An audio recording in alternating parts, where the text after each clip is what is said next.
So welcome to this celebration of typicity, Colin Pink's second full-length collection. Colin is a well-established member of the poetry community, not just here in Britain, but in Europe too. His first collection, Acrobats of Sound, was published by Poetry Salzburg Press in 2016, and The Ventriloquist's Dummy Lament, his pamphlet of 21 villanelles, illustrated with 21 woodcuts, was published in 2019 by Against the Grain Press. With Dino Mahoney, who is here tonight, he is the co-chair of the Barnes and Chiswick Poetry Stanza. Colin's poems and fiction have appeared in a wide range of literary magazines and anthologies in print and online, and his plays have been performed in the UK, USA, and Germany. He lectures on modern art, specialising in connections between the history of art and the history of ideas. Patricia Oxley, who unfortunately couldn't come tonight, she's the editor of Acumen Literary Magazine, and she has said of Colin's work, Pink writes truth by writing about lies. His irony and learning are like Chaucer's, worn with a lightness which runs throughout his work, even his more harrowing poems. He is an intelligent user of words, phrases, images, and allegory, with many poems being undercut by their final lines or stanzas to reveal an even deeper truth. He uses surprising imagery to portray his philosophy of life, love, regret, and above all, hope, humour often conveying his seriousness of intent.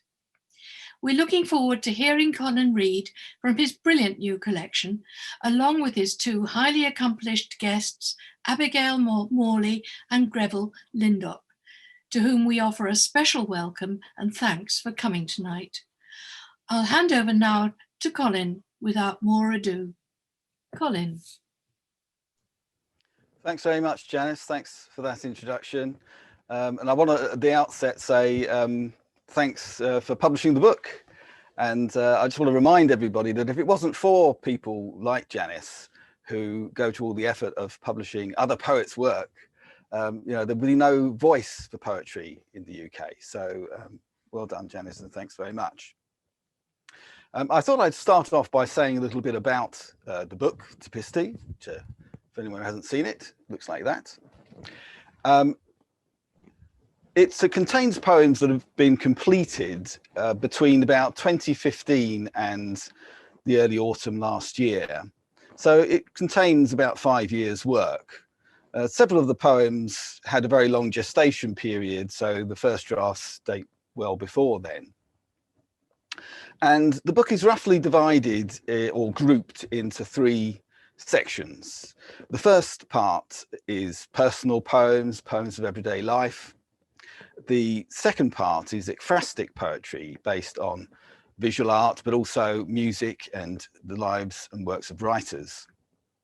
And the last part are political historical poems, which reflect very much the times in which the book gestated. So things like the terrible refugee crisis, the rise of right-wing demagogic leaders in many countries around the world, and the Brexit vote in the UK. And all of these things together reminded me, with my historian's hat on, very much of the 1930s. It felt like we were living through a period which resembled in many respects the rise of fascism around Europe in the 1930s. And so several of the historical oriented poems are kind of warnings from history, if you might say, in the book. Now, because the political poems are towards the end of the book, it means that the title poem has ended up quite a long way into the book at the back end. And I remember that when my first collection, Acrobats of Sound, came out, I was chastised by a reviewer for putting the poem that revealed the meaning of the title towards the end of the book. And now I find I've actually rather willfully done the same thing again. So I thought I'd sort of put you out of your misery and read the title poem first, even though it's quite late in the book. So this is Typicity. I learnt a new word today from the label on a bottle of wine. Typicity, or perhaps Typicity. Clearly made for export, the label printed in French and English, it says the wine is full of tenderness and typicity, tendresse et typicité, which is a bit like how I feel when I think about us. According to the label, this wine crosses borders with audacity, nobility, and success, something denied many people. Typicity is a tender little thing. It distinguishes and identifies us, and is the very thing borders are designed to keep out, under the delusion of keeping it in. It takes audacity to cross borders today. They strip us of any nobility. To examine our tendresse et typicité, there is an art to crossing borders with success, let alone noblesse, and remain clothed in our confounding typicity. The next poem is inspired by the kind of questions that you tend to get asked at airport check-in, and it's called Never Accept Words from Strangers. Did you pack these words yourself? Has anyone given you words to carry for them? Have you left your vocabulary unattended at any part of your journey? As they snap on the rubber gloves to probe, persuade, and intimidate, you realize you're costive with words that aren't yours. Don't accept words from strangers, however well-meaning they appear. Remember, cui bono, cui bono. Remove their hand from your crotch purse mouth. Rip out their fake smiles with your teeth. There's violence folded within everyday phrases. Take back control. Economic migrants. Make, insert nation here, great again. The next poem was sparked off by a little incident that occurred during a meeting that I attended at a Cambridge college talking about healthcare. It's called When It's Real, You'll Know. I knew that everyone had become familiar with the secret war when the sudden thunder spoke and we all assumed it was a bomb going off. And rain fell as if it had something urgent to do. I touched your skin, knock, knock, can I come in? Border crossings are more hazardous than before. All the neighbours had their fences blown down in the same night, woke to see, whether curious or not, what was always hidden from their sight. The future is turning sepia. An old photograph no one believes in anymore. A future drained of colour, like an old friend with a fatal illness. The flags are fluttering, but not for me. They flutter over uncomfortable alliances, communal bigotry, chanting over town a noxious litany of new treasons. Switch off the television. Enough tragedy for one day. I want instead to dream of something new, something no one told us to believe in, something good and true. This next poem is also inspired by announcements that you used to get bombarded by on the train service. It's called Suspicion. I'd like to report myself to a member of staff. I've noticed I've been acting suspiciously lately. I want to leave my baggage unattended, although I have been warned it could be destroyed. Often I fail to mind the gap between me and my country. I've stopped believing the things I'm told on TV and sometimes catch myself thinking for myself. I keep reminding people the Daily Mail adored Hitler in the 1930s. It's time I turned myself in. Clearly, I'm a risk to myself and other people.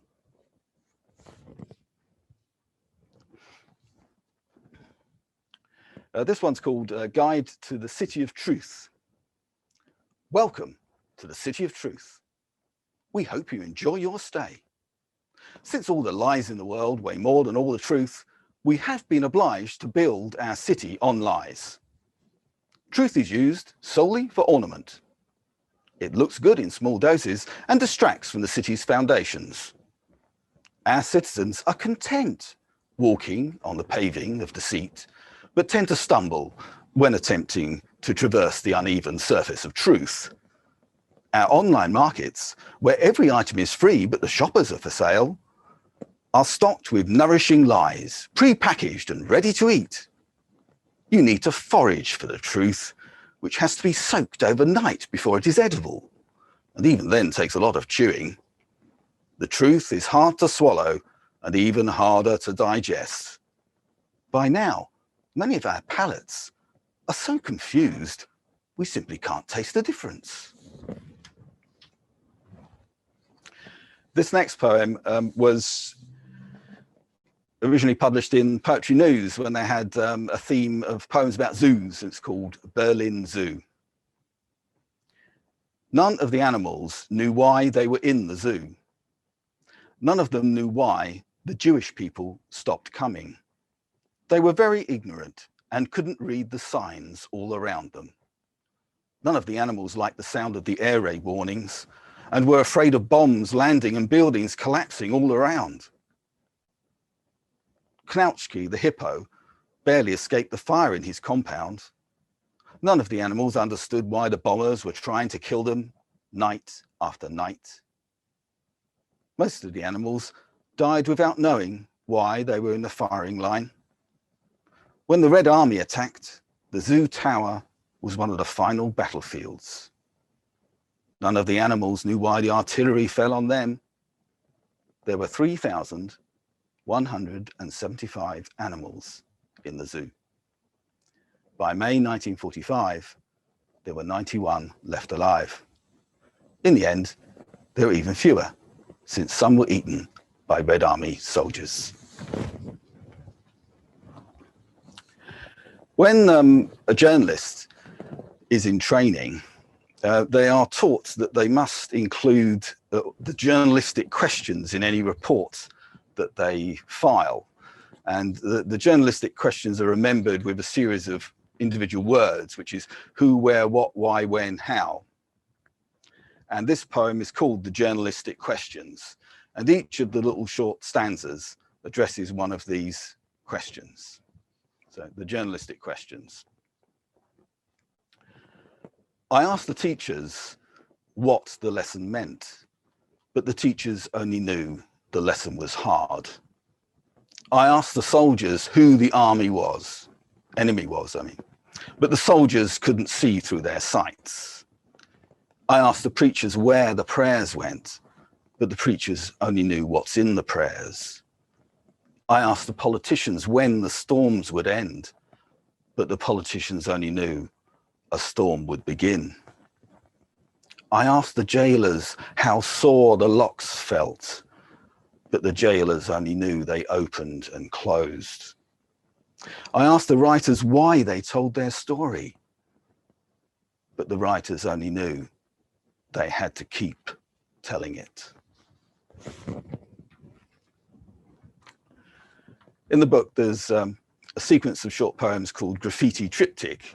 I'm just going to read two of those, and these are the last two in this section of the reading.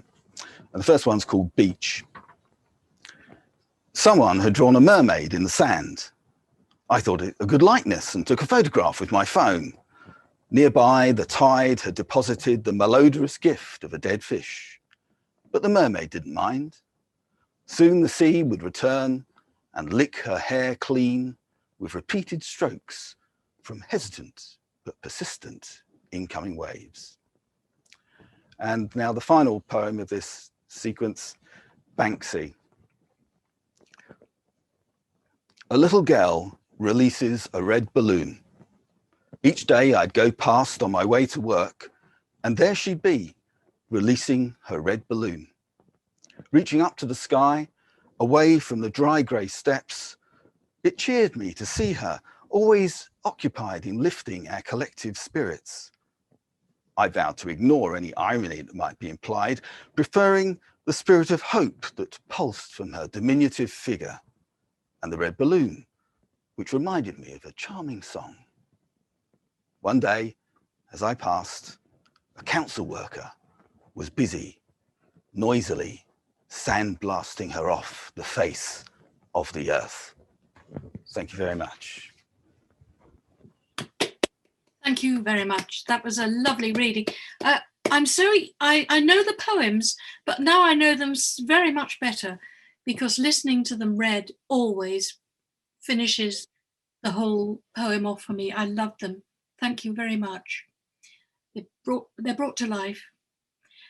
Now we're turning to the first of our guests. And Grevel Lindop was born in Liverpool and edited at Oxford. He specialised in English Romantic literature as Professor of Romantic Studies at Manchester University until 2001. He has a string of books and articles on Thomas de Quincey in particular, beginning in 1981 with a biography of de Quincey and culminating in a complete critical edition of his works, which was published in 2000 to 2003. Excuse me. At Oxford in the late 1960s, he had co-edited Carcanet magazine with Michael Schmidt, and in the early 2000s was deputy editor with Kathleen Raine of Temenos Review. As a former trustee and now fellow of the Wordsworth Trust, Grevel acted as a consultant on cultural matters to the group, working for inscription of the lakes as a UNESCO World Heritage Site. He is an expert on the history, topography and culture of the Lake District, one product of which was his Lakeland Literary Guide, which was Lakeland Book of the Year in 1993 and was revised in 2003. He is a full-time, dedicated writer and has 6 published collections of poetry. Apart from his poetry, Grevel is an enthusiastic and experienced salsa dancer.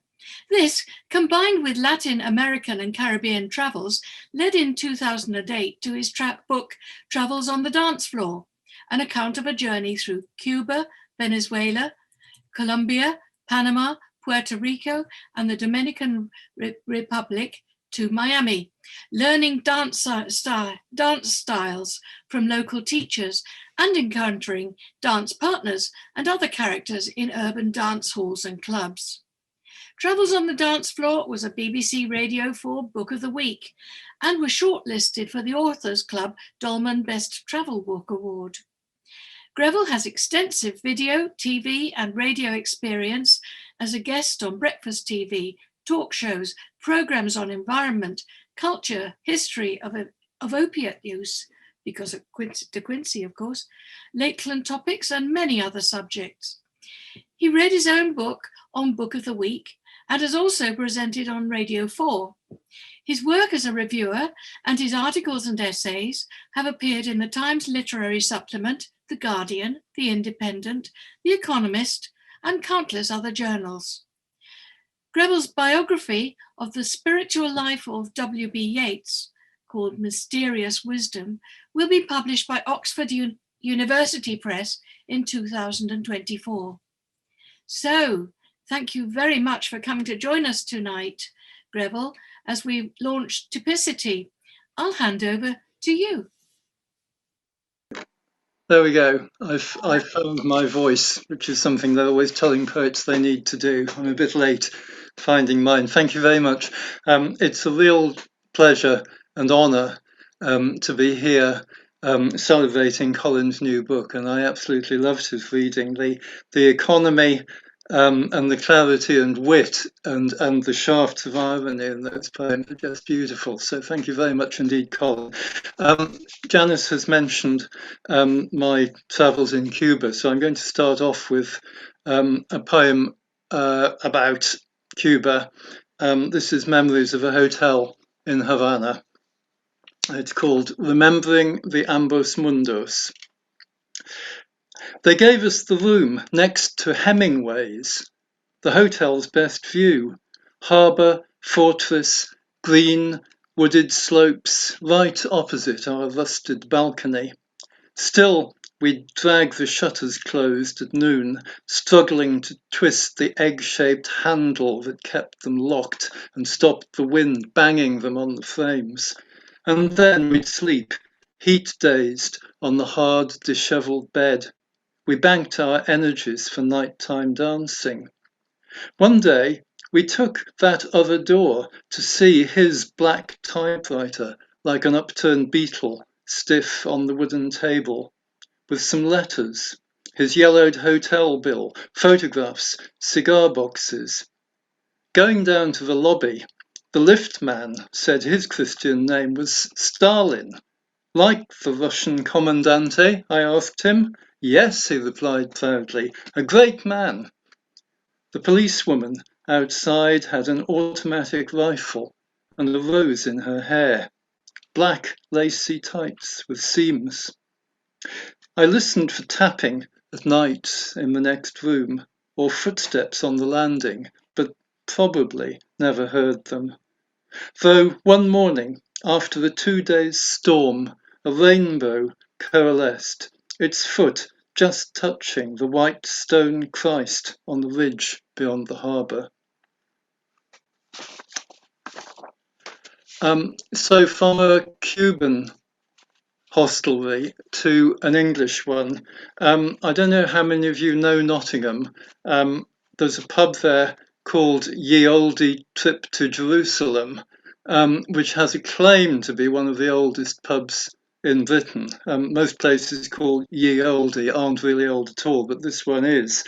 I happened to be there on the day after the Brexit referendum, and I had this curious feeling that I was kind of buried in a pit which somehow went right down into the middle of England, and it was kind of cozy and kind of disturbing. So this is Ye Olde Trip to Jerusalem. It's like being inside an ear or a hive. Wax-coloured tunnels wind away into the rock. This room's a bowl scooped from porous stone, but for that oddly physiological crevice going up to a cobwebbed height lost in darkness above us. Centuries of iron-hooped hogsheads have inscribed those perfect circles deep in the walls. The castles overhead, once the ducal palace, smashed apart and set on fire in 1831 by a mob demanding reform. Now it's art gallery, regimental museum, beer festival. Down here it's all so familiar.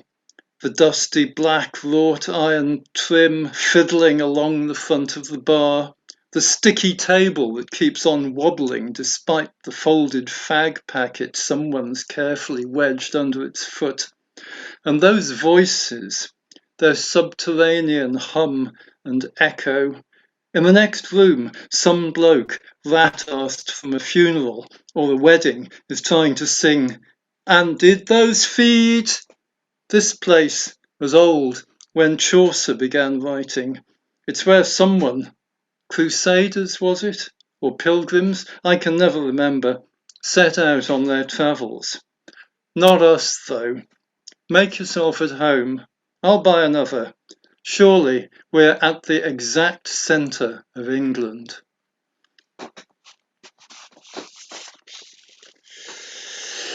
This is another bit of England. When the lockdown started, I found myself going for walks, those obligatory 1 hour walks, around bits of Manchester I'd never been to before. And this is a walk around a place which I came to call Logistics Land. This is the part of town you'll never visit unless you must. Call it Logistics Land.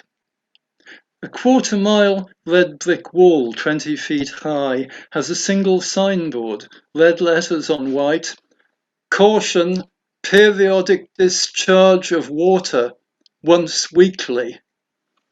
Stand or park if you like, pal, you might get a surprise. The building opposite states, "These premises are security marked using a DNA system." Is that possible? There's an exquisite aroma of new baked bread from the Canal Side Industrial Park, though all the sheds are marked AKW Global Logistics. I pass a lorry the size of a quivering fortress parked on the access road, engine mumbling, and a tall, blue-overalled, waist-length haired, beautiful woman strolls round the back, climbs to the cab, slides it into gear, and sails away. By a corner of the canal, chain link fence carries a sign, "Private Keep Out Danger Open Interceptor." Across the water, shipping containers tower marked Maersk Sealand, Hunby Sud, Nippon Concept Corporation, tended by forklifts big enough to sit up and beg with a loaded shipping container on their paws. Nearby, a gateway offers parting advice: engage twist locks before leaving this area. I finally got round to looking up twist locks this morning. I'd never come across the word before. I love signs which are completely enigmatic, and there are an awful lot of them around logistics centres. Getting a bit more kind of nature oriented now. We've got a huge oak tree in our garden, even though it's quite a small garden. We've got a very large tree. Every so often we have to have bits taken off. So we booked a tree surgeon, and then I realized that we'd booked him to come on the day when there was going to be a total eclipse of the sun. So this poem is called Surgery During the Eclipse. The surgeon swings, a spider on his thread, across the oak. The chainsaw glints and sings arm's length as he reaches for a bough, dark on the sun, to slide his gleaming scalpel through the first limb. It totters, shedding spray, dropping askew into encroaching shadows. The land stares nighttime in the face. The sun's a crescent glaring through a haze of cloud. The saw growls restless as the birds fall silent. The tree's a map of veins, and he's a clot dark at the centre. It's an outstretched hand where he strolls, twisting round a finger's base to stroke it gently as you'd comb your hair, and leaves a disc of golden wood to blaze naked against the dark rind of the trunk. Sun and moon will go their separate ways. The tree recover and proliferate. We'll burn the logs. The surgeon will be back.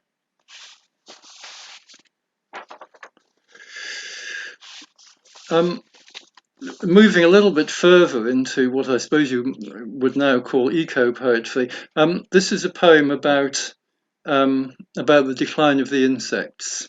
Our insect life is becoming dangerously impoverished, and this begins with a memory from age 5, and then kind of cuts to age 60-something.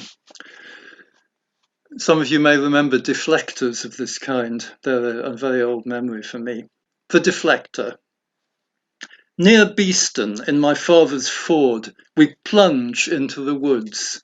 It's late, I'm 5 years old, entranced by how a hedgerow, lit by headlamps, explodes into a flurry of pale wings, the cold glare of a wide archaic mask, eclipsed a moment later, and the trees that stretch their talons out from fairy tales.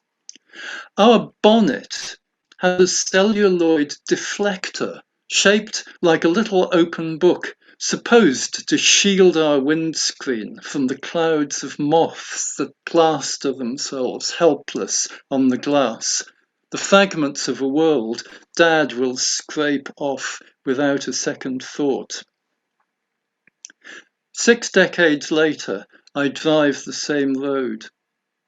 The oaks are there, but not the owls or insects. An occasional frail ghost flits in the glare. We were so sure of our few destinations. Now it seems we've come so far, there may be no way back.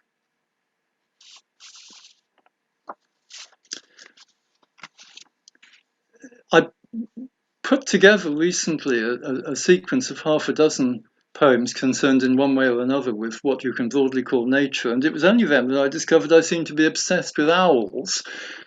We've got the owls in that poem I've just read. This is another poem about owls. I don't know why. I didn't even know that they were significant to me, but they must be.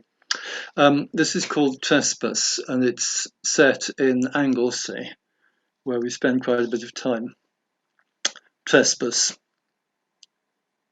Each summer, I'd walk the empty lanes to hen roost on a day when the rough pastures shimmered with heat and the gleaming gorse smelled like coconut, to visit that barn at the field corner. Its lime-crusted walls were ramparts of split rock, its rafters the rib cage of a hollowed beast. A doorway gaped in waist-high nettles. Beyond, up in the gable end, between stones knotted with ivy, in a depth of shadows, was what I came for, picking my way over fallen beams and broken slates. I tried to creep nearer, nearer. Now I wonder how close I thought I'd get. Every time, before I was halfway across the floor, I'd hear, as if I'd tripped an invisible wire, an explosion as the owl burst from its roost to plunge straight over me. Confronted for one moment by a stare blank and imperious as the face of a grandfather clock ruffed in feathers, I'd feel both ecstasy and a sense that I'd failed again, put my foot into a place that wasn't meant for me. And I'll finish with one last poem. This is about the day my brother and I went to scatter our father's ashes on the field where he had spent time as a child. It's from my book, Playing with Fire. Scattering the ashes. At last, the rain cleared, and we found a barley field where the crop was knee-high, and in our town shoes paced the lumpy furrows along the edge until our trousers were soaked. My brother held it out, open, and I pushed my hand in. It was like dark corn or oatmeal, or both, the fine dust surprisingly heavy as it sighed through the green blades and hit the earth. And like the sower in that nursery picture, to bed with the lamb and up with the laverock, we strode on, flinging it broadcast, left and right, out over the field. And there was no doubt that things were all in their places, the tumbled clouds moving back, light in the wheel ruts and puddles of the lane as we walked to the car. And yes, there were larks scribbling their songs on the sky as the air warmed up. We noticed small steps by a pool in the stream where a boy might have played, and people fetched water once, and wild watercress that streamed like green hair inside the ribbed gloss. And then I was swinging the wheel as we found our way round the lane corners in a maze of tall hedges patched with wild roses, under steep slopes of larch and sycamore, glimpsing the red sandstone of castles hidden high in the woods. And the grit under our nails was the midpoint of a spectrum that ran from the pattern in our cells to the memories of two children. And it was all right. Thank you very much. Thank you, Grevel. They were very evocative, very emotive poems, especially that last one about your father and his childhood haunts. Lovely poems. Thank you. Now we have another guest to hear from, Abigail Morley. Abigail's debut collection, I'm going back a little while now, was How to Pour Madness into a Teacup. It was published in 2009 and shortlisted for the Forward Prize Best First Collection in 2010. Snow Child followed in 2011, and in 2013, Eva and George, Sketches in Pen and Brush, an ekphrastic collection based on the work of the German satirical painter George Gross. Both were published by Pindrop Press. The Skin Diary was published by Nine Arches Press in 2016, and in 2019, a lovely book, The Unmapped Woman, which I have myself and love, was published again by Nine Arches. Abigail collaborated with Karen Dennison on The Memory of Water, a pamphlet based on her residency at Scotney Castle, which was published by Indigo Dreams in 2015, and she was poet in residence at River Hill Himalayan Gardens, Kent, and was Canterbury Festival Poet of the Year in 2015. She was a commissioned poet on the Globe Theatre's autumn 2015 season, The Voice and the Echo. In the Curate's Hands was published by Indigo Dreams in 2016, and I've already mentioned The Skin Diary, and in 2019, The Unmapped Woman by Nine Arches. Abigail is a co-founder of Ekphrasis.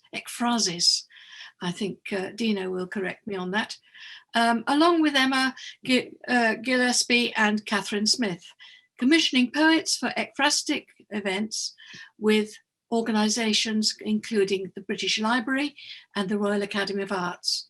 She runs the Poetry Shed and is co-founder of the Poetry Shelf, offering pop-up poetry gigs. So thank you very much for coming to read to us this evening, Abigail, and I'm going to hand over to you if you'd like to unmute, please. Thank you, Janice. Lovely to hear Grevel reading. And Colin, what can I say? Thank you so much for inviting me. I think Colin and I probably started to know about each other around time of Eva and George. And then we met up at a rather wonderful gallery event, and started discussing possibility of a book with woodcuts with Daniel Goodwin, who I know is here this evening.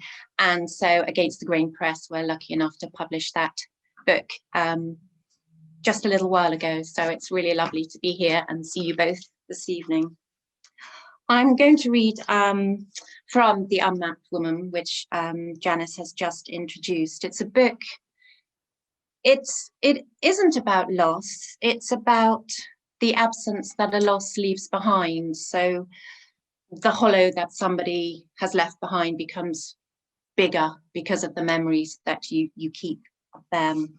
And the book is split into 3 sections. And I'm going to read from the first section, which is a dialogue between a birth mother and the daughter that she has to give up. And I'm going to read it, if I may, just as one long conversation. And it starts in the voice of the mother. Imminent. You thicken in me in the hottest June for years. A soft fist smudges the wall of my womb at night when it's already too hot to sleep. I watch your elbows soar like a sail and imagine you journeying upstream, skin pinking at a confluence of rivers, body uncertain, smirching the bank. You're waiting for liberation, fetus shaping in liquid, until you come adrift in a crib-shaped island with a map of life crumpled in the tiniest palm I can imagine. I see you unroll its tide-worn edges years later, when you've waded with my handmade limbs through life's inky waters. I picture you with my youthful face and an early morning light, hear for the first time how you pronounce your name. Ultrasound. Today, my face revolves to a full moon on the scan.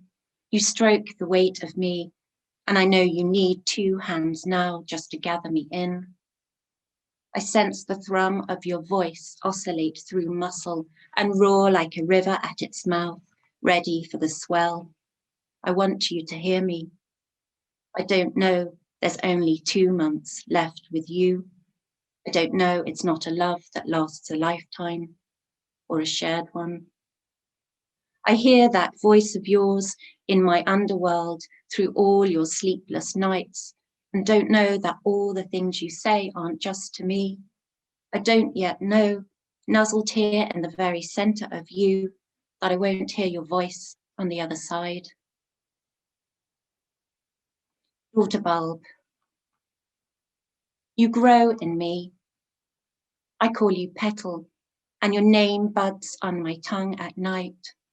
We're spooned in sleep, skin on skin, and I purr lullabies from sap-filled lips until your limbs pearl like newly woken shoots. Fresh leaves wait for nursing, sapling. I name you Lily, and in the bulb of my belly, the veins of your body knit together, and you sleepwalk inside me, make tiny footprints in blurred dreams, trail my spine with satin feet, as if you own each and every inch of me. I don't know which one of us is the honey, which the bee, or who has the nectar we drink so deeply.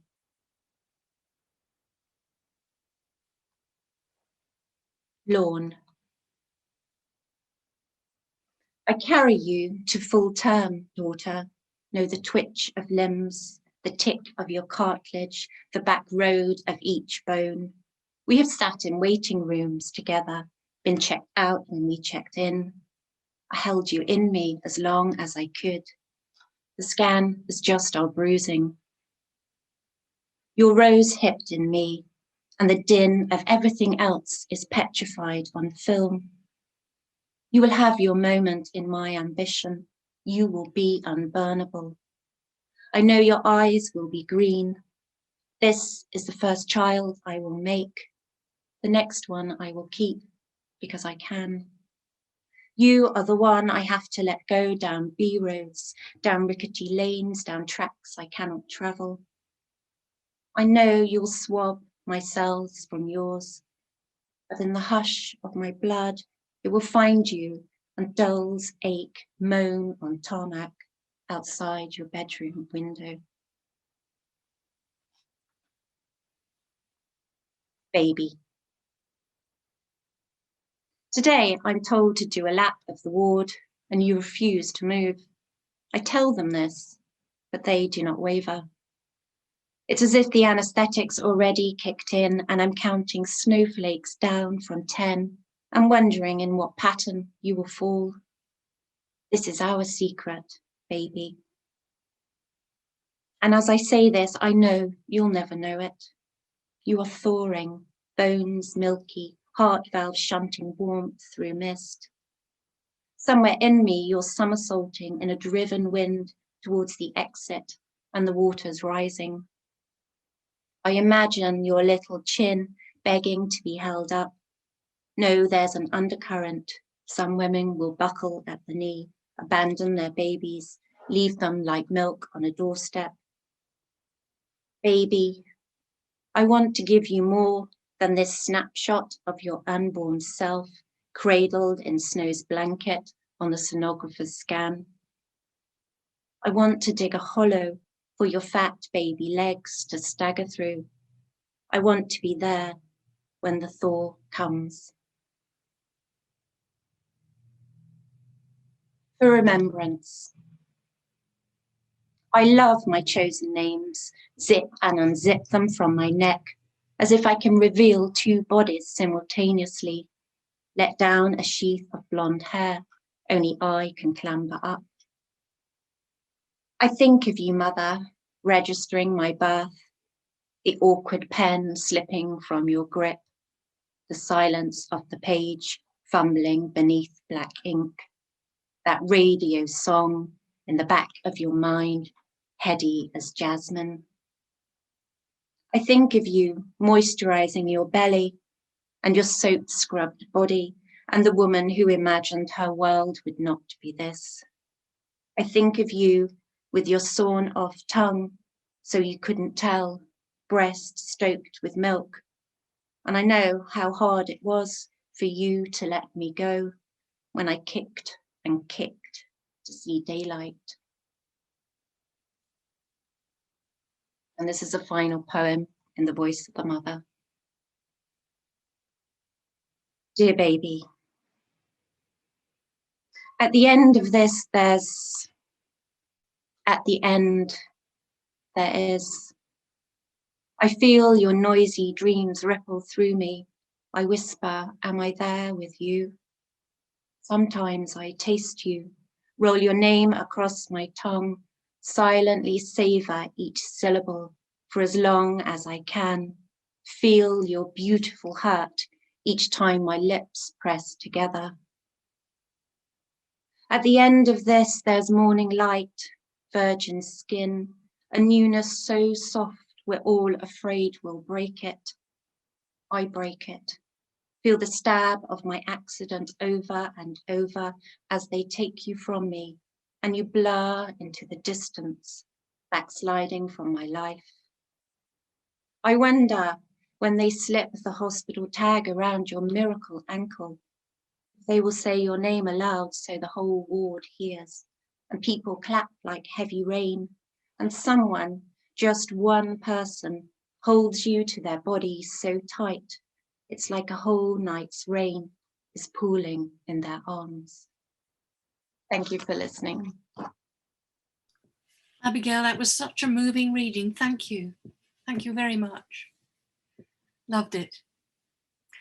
And now, finally, we're going to hear again from Colin, who's going to read again from Typicity. Thanks to Grevel and Abigail for those fabulous readings. I mean, such powerful, thought-provoking work. And it's a real pleasure for me to be able to introduce people to your work, because I've been noticing all the messages coming up and people saying how fabulous, what an interesting experience it is to find out about your work. So thanks for coming, and I really appreciate it. I'm now going to read some of the more kind of personal poems from Typicity that reflect everyday life. The first couple of poems are about childhood. And I grew up in a working class family. My brother and I both went to the local secondary modern school because we didn't pass the 11 plus. So we're kind of academically written off at the age of 11. And this poem is called The Ascent of Everest. And it's dedicated to my brother Malcolm, who's here tonight. So I'm going to read that. At school, we were made to read The Ascent of Everest. Possibly one of the dullest books in the universe. Written by a man who knew a lot about climbing, but nothing about telling a story. It was set for backward children, designed to inculcate hard work and endurance in those predestined for unskilled labor. It was guaranteed, single-handed, to put us off reading for life. Forced to read about traipsing from one col to another was so tedious, it made us long for frostbite to escape the next chapter. This one's also about an encounter with a book at school. It's called An Open Book. In RE, the teacher marched through the class, throwing Bibles onto the desks. Battered thou shalt nots thudded one by one towards us, a rolling barrage, shocking as a board rubber hurled across the room. Embodied unease quickly passed like a childhood disease from hand to hand.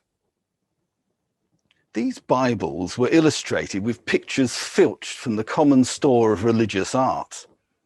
I flipped open my copy, and the leaves parted at a drawing of praying hands, rendered in silver point, the fingers barely but tenderly touching. It is not Dürer's drawing I remember, but an anonymous artist who improved the image in blue ballpoint pen and rendered an erect penis clasped between the open hands. It was a gleeful slap in the face of piety. Sacred and profane slept together between the sheets. I quickly closed the book, fearing the teacher would think me the illustrator. Now, whenever I see that Dürer drawing, I can't help recalling that anonymous 12-year-old's brutish art. Maybe he is now a celebrated Brit art figure.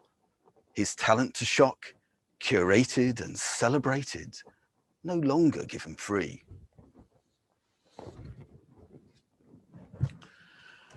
This next one is called On Not Being Able to Pray.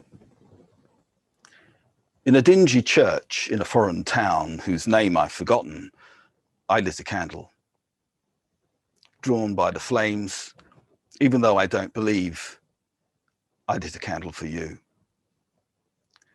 It must be the atmosphere of this place, a theatre of holiness, diurnal rituals that conjures a nugget of faith wrapped in hope from my agnostic soul.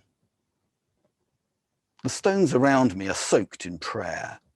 If I touch them, I feel the vibration of a holy longing preserved within. Many lights gleam before the altar and spill their tiny hopes onto an ugly metal tray. As pious gestures go, it's easy, cheap. No wonder so many set these small offerings soon to be snuffed out. All that's left is a stubborn pool of cold candle grease. Though I'd like to pray, instead I turn my back and head for the door into a brighter and harder light than before.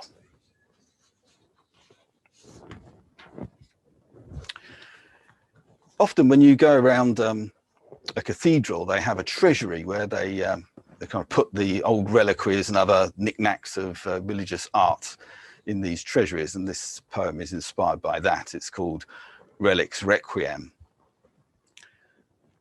Behind glass, resting now after a long journey, putting their feet up, the relics are checked in to the cathedral treasury like so many tourists in a mid-range hotel. Formerly, they were carted from place to place like family heirlooms by monks and priests, stolen like silver or gold credit cards to heaven by pilgrims, invaders, and rival orders. What is that absurd need to F the ineffable that drives us mad? Here it is, masquerading as fragments of bone, vials of dried blood, foreskins. How dreary they look, shucked from their shells, dirt under ancient fingernails. The itchy aroma of dust, the shriveled skin of hope, dry and wrinkled as a face whose beauty has been capsized by time. The relics keep their secrets, snigger at our confidence in the capacity of the intangible, laugh out loud at our longing for the numinous to blunt the blade of the real.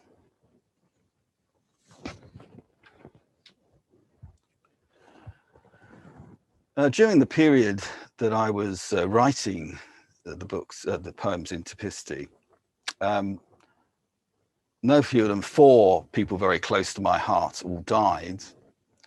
So there is a strong sense of finitude, of mortality in the book, hopefully not in a totally negative way. And the first death was the most surprising. It was a university friend of mine who suddenly died. And he was exactly the same age as me. And we even shared the same first name, Colin. And about a year after attending his funeral, I was thinking about him and I wrote this poem. It's called Funeral for a Friend. There are photos of you everywhere at your funeral, perhaps to distract us from the fact that you were in that wicker casket. And people talked and talked about you, how good you were, as if to distract us from the fact that you could no longer talk. They would keep talking about your work when your work was the last thing on my mind, as if this was a retirement do. And then we walked out into the rain, relieved to be away from all the talk, and we walked into the forest where nature might apply its arnica to our bruised souls, as we walked slowly uphill with our burden of memory getting heavier and heavier. And then we came to a hole in the ground, and bizarrely, they were going to put you into this hole in the ground. And it was only then that I was hit by the stark realization it was just a hole in the earth, and they were going to put you in it. As if you were being punished for hiding away from us and not talking anymore. And after an awkward pause, they lowered you down. And then we all filed past and dribbled handfuls of earth onto you, as if making a libation, as if giving some kind of leaving present. But there was no gift in it, because you would not be sprouting in the spring, your smile blossoming, fresh as a daisy.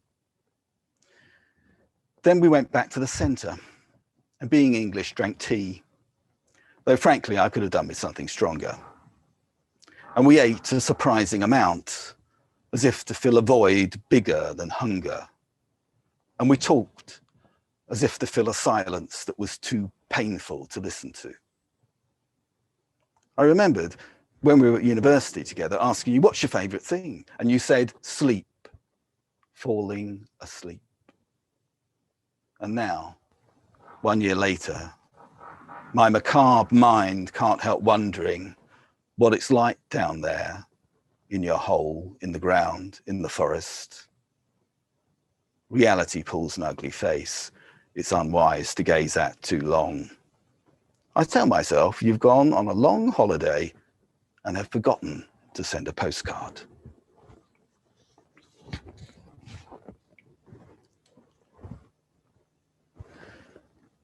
My dad died a long time ago, so he wasn't one of the four that died during the writing of the book.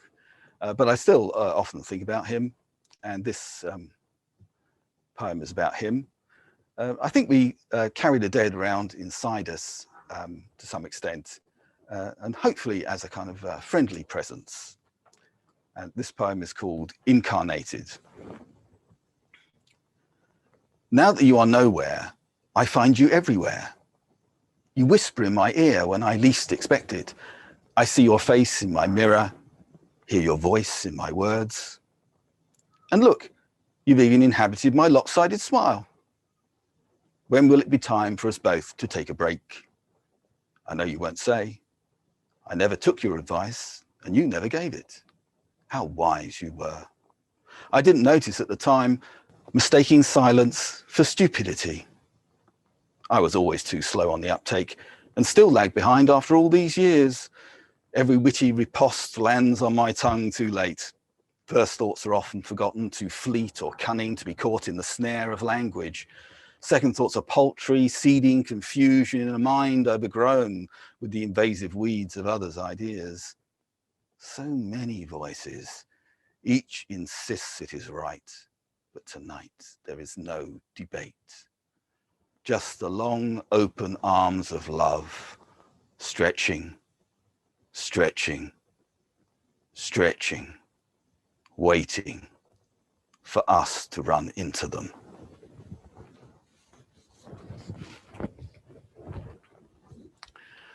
Thank you.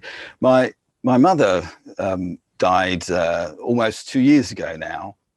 And this poem is called Triptych, and it consists of 3 very short little poems about her. And the first one is called, first part of the triptych is called Final Words. You summed it up as you lay on the bed when you said, I don't know what to do. Neither did I. There was nothing to be done, that was the problem, solutions come to an end. Every rung of the ladder is another painful step, but yet, once ascended, all we can do is let go. The second one is called Mother's Bed. Afterwards, they came and dismantled the bed. It was special and could tilt in any direction. You could lower it all the way to the floor. Now they've packed it away. It seems surprisingly small. As they carried it out to their van, it reminded me of when the undertakers came and took you away. And the final part is my first birthday. It was my first birthday after you died. I was one card short and felt strangely alone.